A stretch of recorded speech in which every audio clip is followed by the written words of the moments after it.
Good morning, কেমন আছো তোমরা? আশা করছি ভালো আছো, আমিও ভালো আছি। আজকে শনিবার, সকাল সকাল উঠে ভাবছি কী রান্না করব। তারপরে মনে হলো ঘরে তো ডাল আছে, মুগ ডাল, তারপরে মটরশুঁটি, গাজর, বিনস সব কিছুই আছে। তাহলে কি করা যায়, ভেজ ডাল করি। তাই ভেজ ডাল করছি। এই দেখো, ডালটাকে সিদ্ধ করে রেখেছি এখানে, দেখেছো? ভাবলাম তোমাদের সঙ্গে একটু শেয়ার করি রান্নাটা। এবার সিদ্ধটা খুব দিয়েছি অনেকক্ষণ, তোমাদেরকে আর দেখানো হয়নি। চলো রান্নাটা করি।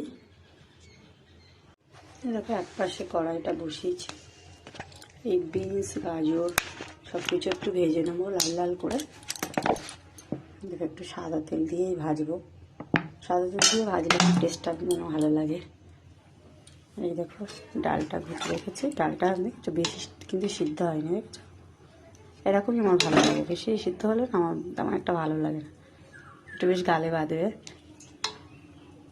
দেখো দিয়েছি,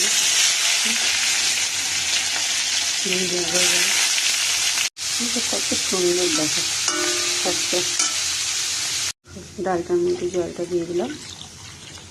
একটু কমই জল দেবো, একটু ঘন হয় ডালটা। ভেজ ডালটা একটু ঘনই ভালো লাগে। দেখো, এদিকে লাল লাল করে ভাজা হয়ে এসছে। এখন মটরশুঁটিগুলো দেবো, লাল লাল করে একটু ভেজে নেবো। মটরশুঁটি বেশি ভাজবো না। নুনটা দিয়ে দিলাম পরিমাণ মতো, হলুদ দিলাম।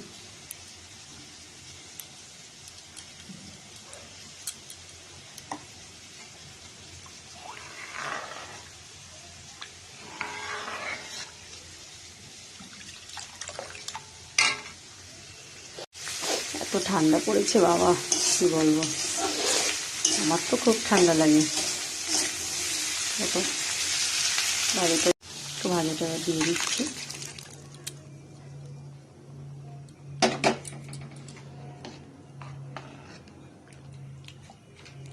তাহলে এটা সিদ্ধ হতে থাক, তোমাদেরকে পরে আবার।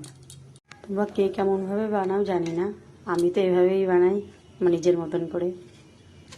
ডালটা এবার আদা জিরে বাটা দিয়ে তেলের পরে দেবো। তারপরে নামানোর আগে স্লাইড একটু গরম মশলা দেবো, ব্যাস রেডি। ডালটা ভালো করে ফুটে গেছে, সিদ্ধ হয়ে গেছে সব কিছু, বিনস গাজরগুলো। এই দেখো, একটা কড়াইয়ের ভিতরে তেলটা দিয়ে দিলাম। আগে তেল দিয়েছে, অল্প করেই তেলটা দিলাম। এবার তেলটা গরম হয়ে এসছে, এর ভিতরে দেব গোটা জিরে, তেজপাতা,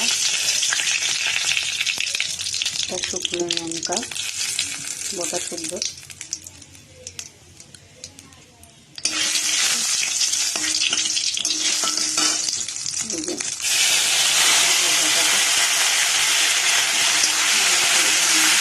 মশলাটা দিয়ে তেল ছেড়ে দিয়েছে। এবার দিয়ে দিলাম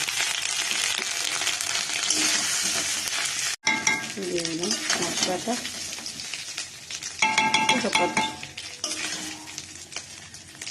ডালটা হয়ে এসছে, এখন এর ভিতরে দেব জিরে, গোলমরিচ,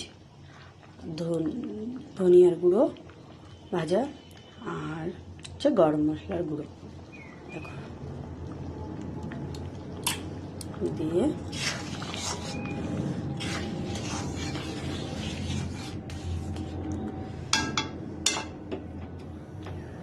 দেখেছো কত সুন্দর হয়েছে। এবার এটা নামিয়ে নেব, হয়ে এসছে। এটা আমরা খাই। এবার অনেকটাই বেলা হয়ে গেছে রান্না করতে করতে, সকালের রান্না।